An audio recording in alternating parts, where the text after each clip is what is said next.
तो कहानी की शुरुआत होती है और हमें रोजर नाम के एक लड़के को दिखाया जाता है जो कि अपनी स्कूल की छुट्टियां होने के बाद वो अपने घर आ रहा था और उसको घर छोड़ने के लिए उसकी घर की नौकरानी आई होती है। यहाँ पर हम देखते हैं कि रोजर अपनी नौकरानी को देखने के बाद मन ही मन बहुत ही ज्यादा खुश हो रहा था।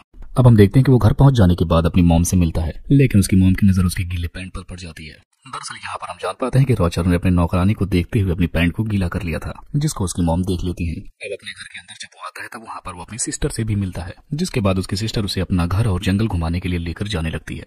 अब जब वो जंगल में जाता है तभी उसकी वही नौकरानी उसे फिर से मिल जाती है।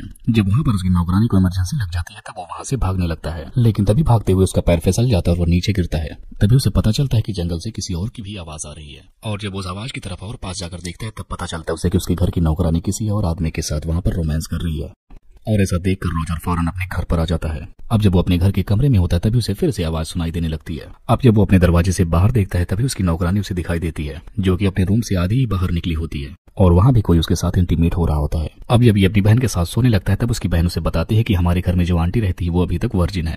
अब अगली सुबह उसकी सिस्टर फिर से उसे जंगल घुमाने के लिए लेकर जाने लगती है। तब उसकी नजर वहाँ पर पड़ती है कि जहाँ पर उसके घर की नौकरानियां नहाने के लिए आया करती हैं और तभी वहाँ पर एक एक करके उसके घर के नौकर भी आने लगते हैं और इन तीनों नौकरों को देखने के बाद यहाँ की नौकरानियां अजीब अजीब इशारे भी करने लगती हैं।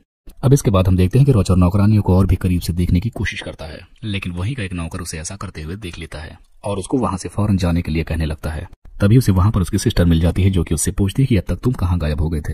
अब इसके बाद उसकी सिस्टर उसे पास ही की चर्च में लेकर जाती है और उसको वहां से चर्च की छत पर लेकर जाती है और वहां पहुंचने के बाद वो दोनों देखते हैं कि वहां पर रोजर की आंटी आई हैं, जो कि चर्च के फादर से कहते हैं कि जब से हमारे घर में रोजर आया है तभी से मैं उसे पसंद करने लगी हूँ और मेरा बस दिल कहता है कि मैं उसके साथ अपनी हर रात गुजारूं। अब जब रोजर को ये बात पता चलती है तब वो बहुत ही हैरान हो जाता है।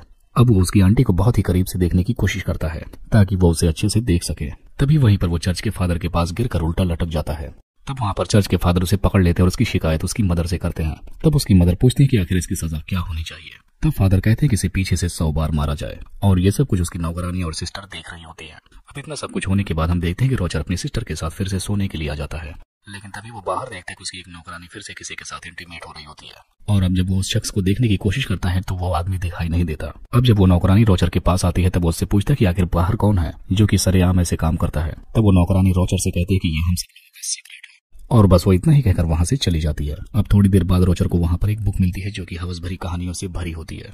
तब रोजर उस कहानी को छिपकर पढ़ रहा होता है तभी वहां पर उसकी एक नौकरानी भी आ जाती है, जो कि मुर्गियों को दाना डालने के लिए आई होती है, लेकिन उसी वक्त वहां पर एक नौकर आकर उसे अंदर से लॉक कर देता है और उस नौकरानी के पीछे से जाकर उसके साथ इंटीमेट होने लगता है। अब अगले दिन हम देखते हैं कि रोजर एक नौकरानी को अपने कमरे में बुलवाता है और उसे वहां पर टच करने की कोशिश करता है, लेकिन तभी वहां पर दूसरी नौकरानी भी आने लगती है, जिसे देखने के बाद रोजर वहां से भाग निकलता है। अब यहाँ पर भी रोजर को कुछ नहीं मिलता, जिसके बाद वो घर जाता है। तभी उसे रास्ते में एक नौकरानी मिलती है जिस पर पीछे से वो हमला कर देता है। अब वो नौकरानी पहले तो उसे मना करती है, लेकिन फिर बाद में वो भी मान जाती है। अब अगले दिन घर के सारे मर्द किसी काम से बाहर चले जाते हैं, तब इसका फायदा रोजर उठाता है।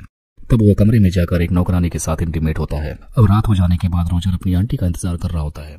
अब काफी रात गुजरने के बाद उसकी आंटी आ भी जाती है और यहाँ पर ये दोनों बहुत सारी बातें करने लगते हैं। फिर वो उससे कहता है कि तुम अभी तक वर्जिन हो और इसमें मैं तुम्हारी मदद कर सकता हूँ, लेकिन यहाँ पर पहले तो उसकी आंटी रोजर को मना करती है, लेकिन उसके फोर्स करने के बाद वो मान जाती है, जिसके बाद आज रात ये दोनों यहीं पर इंटीमेट होने लगते हैं।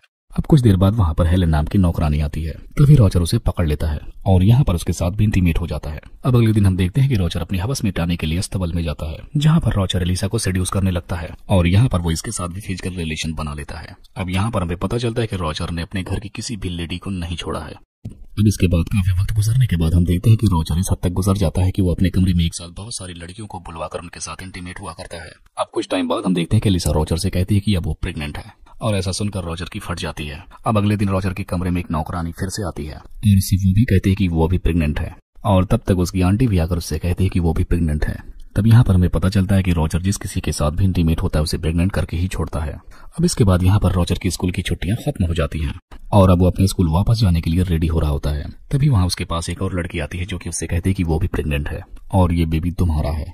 और ऐसा सुनने के बाद रोजर और भी ज्यादा शॉक्ड हो जाता है और आखिरकार रोजर सारी लड़कियों को ऐसे ही छोड़कर अपने स्कूल वापस चला जाता है और इसी को दिखाते हुए इस कहानी का यहीं पर एंड हो जाता है।